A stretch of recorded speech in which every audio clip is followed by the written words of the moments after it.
Good morning, everyone, and welcome. I am Sophia Nathawi, Adult Program Associate at the Pratt Free Library. Thank you for joining us for Pratt Test Kitchen with Ashish Alfred of Goose, hosted by Eatmore Baltimore founder Chris Franzoni. All Pratt Library locations across the city are open at 50% capacity, so we hope to see you if you haven't been back to visit us already. And so, our chef, Chef Ashish Alfred, has created award-winning restaurants in the Baltimore and DC metro area under the Alfred Restaurant Group. Grounded by his classical French discipline and inspired by seasonal fine ingredients, Chef Alfred delivers contemporary dining concepts rooted in soulful cooking. Earning acclaim from Goose Baltimore and Goose Bethesda, Chef Alfred was named Maryland Chef of the Year 2019 by the Maryland Restaurant Association. He is one of the faces of the Visit Baltimore 2020 rebrand, where he is celebrated for representing Baltimore's unapologetic pride and diversity.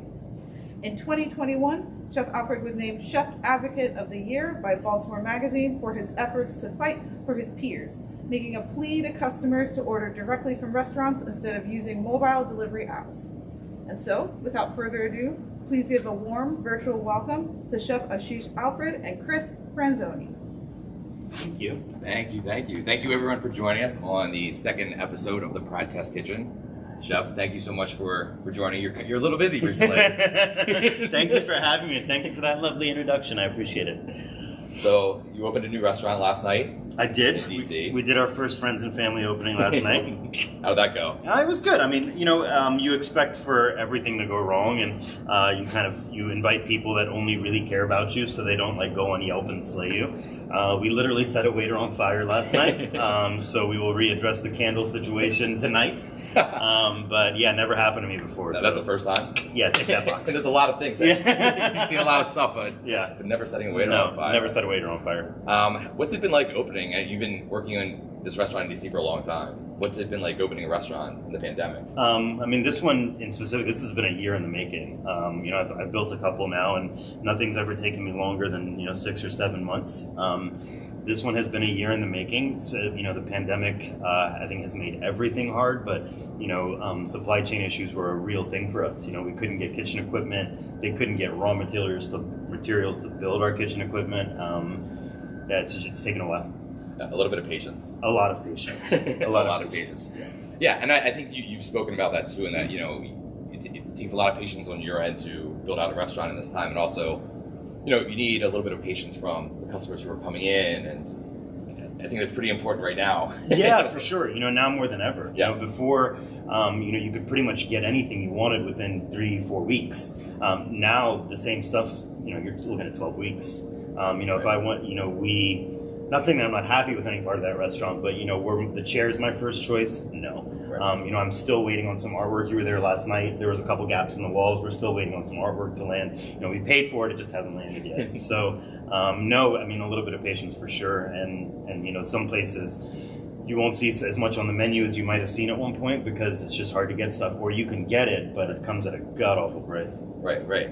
So let's back up a little bit. We're in the beautiful courtyard of Goose in Fells Point, one of my favorite hidden gems in the city. Yeah. If you haven't been here yet, you absolutely have to come. Sit out here. It's amazing. What made you decide to open a restaurant in Baltimore?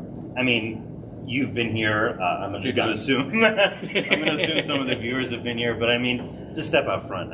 The cobblestone streets, the water's right there. There's a great community of business owners here. Baltimore, and it's at its soul. I think Baltimore is a blue-collar town. It's a fun town. It's an industry town, I like to call it. And who wouldn't want a restaurant here? Right. So much is happening that's amazing in this city, and I was excited to be a part of that. I moved to Baltimore to open this restaurant. So, yeah. And now you're going to be commuting a lot. Now we'll be commuting a lot, yeah. Speaking about Baltimore, it's a great food town, obviously. So many restaurants. It gets a bad rap a lot of times, totally underrated. Yep. What are some of your favorite local chefs and restaurants to visit when you're not in the kitchen cooking? Sure. I love Julian Marucci over at Tagliata. Yeah. He does an amazing job. Super creative guy, really hardworking. Whenever you go there, you see that guy in his kitchen. Love going there. Yep. My other favorite here in Fells is Thames Street Oyster House. Those guys do a really good job. The best lobster roll. Yeah, for sure. Best lobster roll, and also the service there. Yep. You're gonna get what you expect every time you walk in there, and I love the fact that they're super true to like what they can and can't do. They close at the same time every night, and they don't give a shit how busy they are. Sorry. They do a great job. Yeah, they do, and even if you can go there and it's like an hour and a half wait, 2 hours, then like okay, yeah, oh well, yeah, come back another time. Yeah, but it's worth it. Totally worth the wait. Totally worth the wait. So when you're not in the kitchen cooking at one of the restaurants, what is your favorite dish to cook at home? Or do you cook at home? Do you even cook at home? I try not to ever cook at home. My oven in my home has probably been used twice. Home kitchens aren't super efficient. They're harder to clean here. There's a bunch of stainless steel, and usually now there's like 2 or 3 guys following me around cleaning up after me. I don't have that luxury. If I cook for myself, I have to clean for myself. But if I am cooking, yeah, sure. If I am cooking at home, it's usually like a one-pan wonder. Like I'm a big I love meatloaf. I love like anything with like mashed potatoes and gravy. I'm a meat and potatoes guy. So anything that I can do simply. Yeah. What is your the dish that you're most proud of? Maybe at home or in the restaurant. I think our beef tartare. Yeah. That's one of those things that is a classic recipe. We've gotten to a place where they replicate it exactly across. I can say 3 now. They can replicate it exactly across 3 restaurants, and it is something that is so easy to screw up and so easy to do well. And most people, unfortunately, do the former other than the latter. But we really lean into it. It's a French classic. I was in Paris over the summer, and it was really nice to have beef tartare in Paris in a bistro and have it taste just like my beef tartare in my restaurant. So, it's the way to do it. Yes. It's the way to do it. You talked about local chefs and local restaurants. Let's look a little bit broader. Who do you look up to the most in the hospitality and restaurant industry in the bigger picture? Hospitality, we talk about it in the restaurants, the difference between service and hospitality. Service is what you do, right? It's putting the steak knife down before the steak. It's putting the wine glass down before the wine. Hospitality is the way that you make someone feel. And for me, as far as a hospitality role model, it would be my mother. My mother's worked in elder care for about the last 30 years.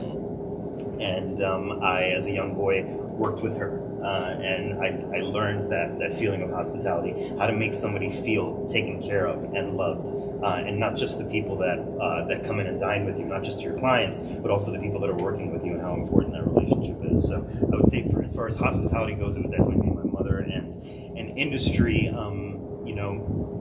I've had the opportunity to work for a lot of people, but I think, the unsung heroes of this business are those culinary school instructors, right, that are in there dealing with 75 kids a day that all want to be the next Bobby Flay or Giada De Laurentiis.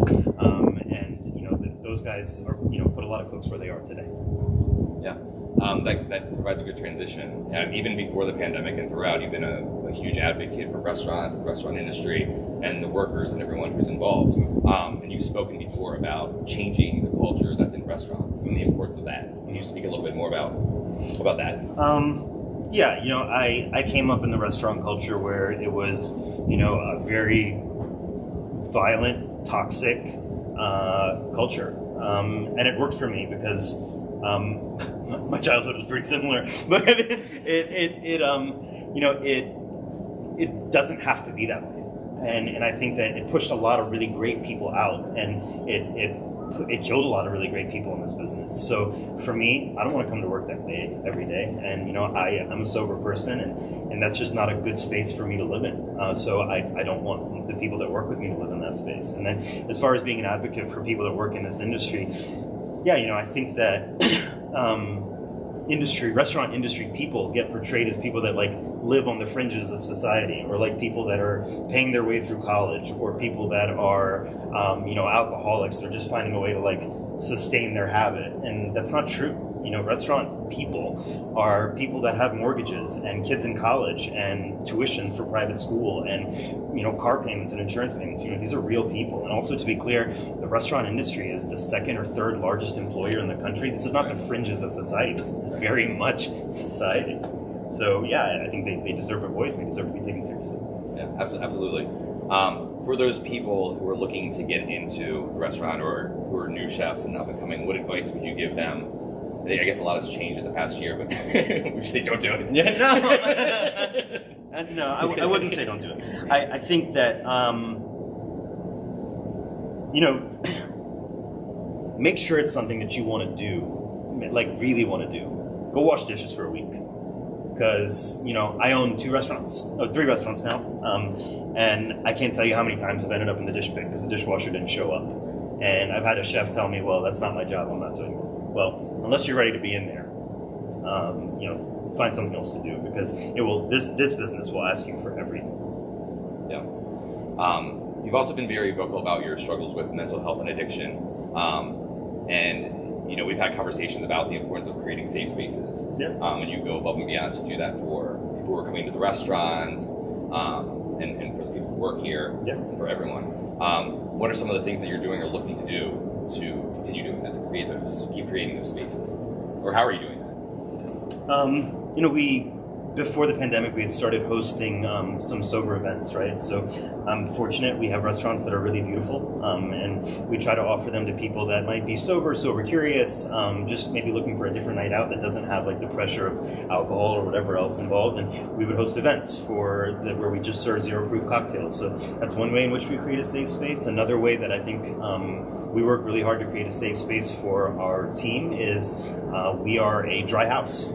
So you will not come to one of my restaurants and have one of my bartenders having drinks with you. We do not sit around the bar at the end of the night and have drinks together. If we do something as a company-sponsored event, like we're not doing it with any alcohol involved. Do I have a problem with alcohol? No, I don't. Right?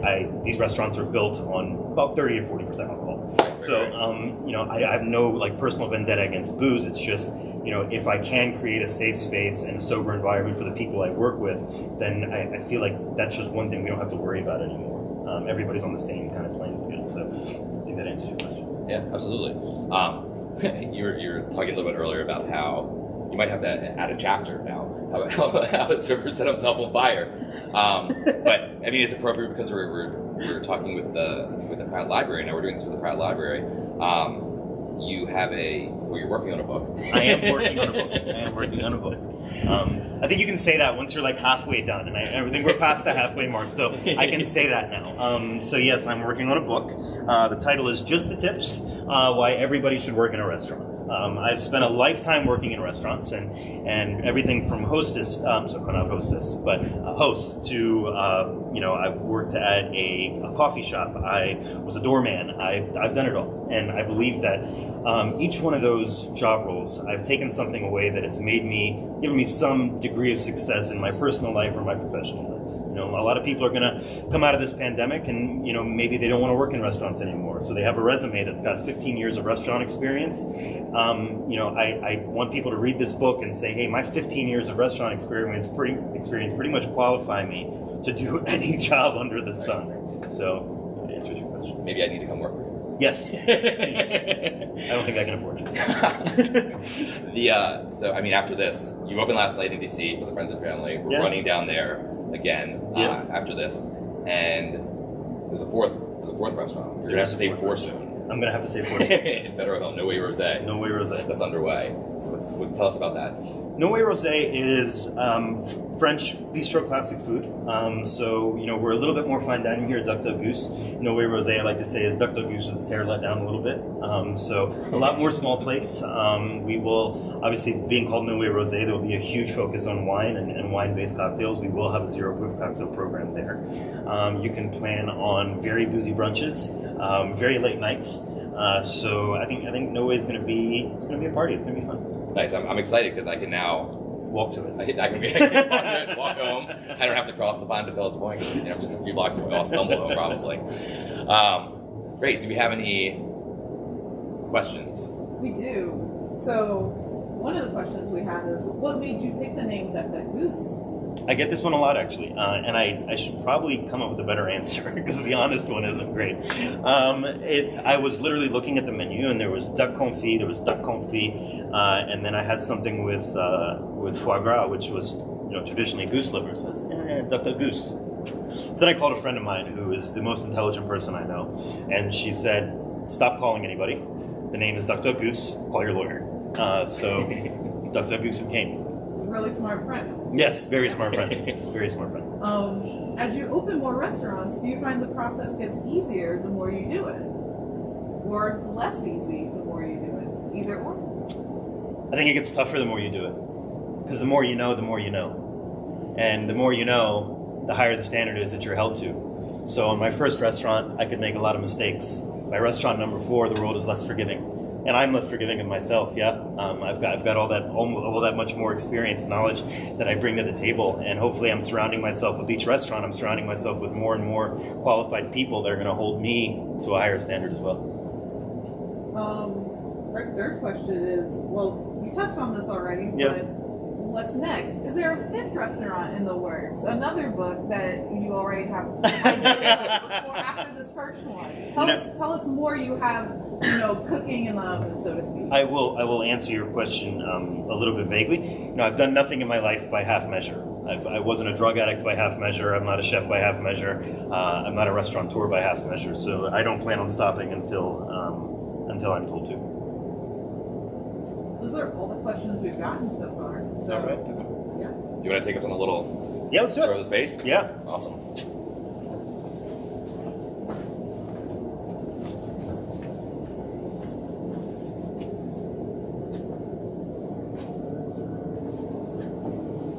Ready? Let's go. So this is our outside courtyard. Heaters are on. We booked this a lot for private parties, little brunches. Oh, camera's stuck. Private parties, brunches, baby showers, things like that. Walk you guys through. Get a little behind the scenes action. Just setting up for the day, so pardon the dust. This is our main kitchen. A lot of people don't believe that we put all this food out of this tiny kitchen, but we do.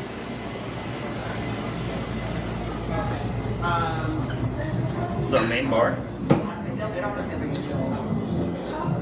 Community table. And if you look to your left, your right, my left, sorry. A lot of people think that that's wallpaper, but it's actually a mural painted by a Fells Point local named Peter Frechette. And he airbrushed the whole thing. It was really amazing. And over here, we have our main dining room.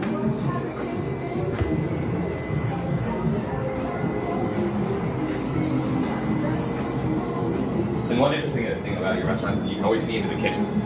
Yes. Why is that? I mean, I like there to be that transparency. It's not only for the clients, right? It's also for the team. In my mind, there's no delineation between the front of house and back of house. I think that's where a lot of restaurants go wrong, right? It's like 2 separate teams that play different purposes, and I don't like that. I like there to be, everybody's working towards the same goal. So by taking down some of those real barriers, we take down some perceived barriers, I think. Back to the bar. Great. You want to close out? Yeah. Should we go back out to the courtyard, or? Let's all go back out to the courtyard. Okay. Yeah.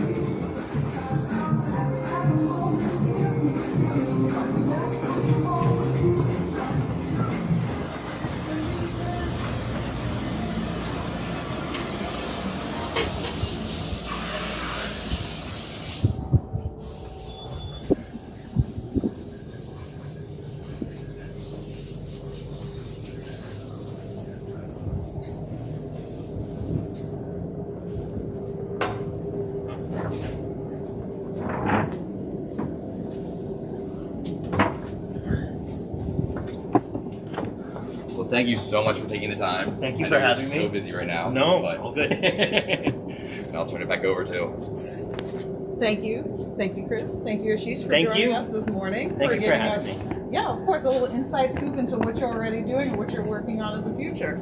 And thank you, our wonderful audience, for joining us this morning as well.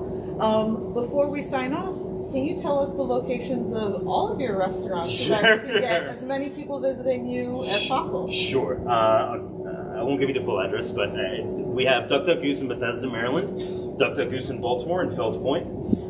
We have No Way Rosé coming in Federal Hill on Cross Street. And we have Duck Goose DC, which is in DuPont Circle, 2100 Peachtree.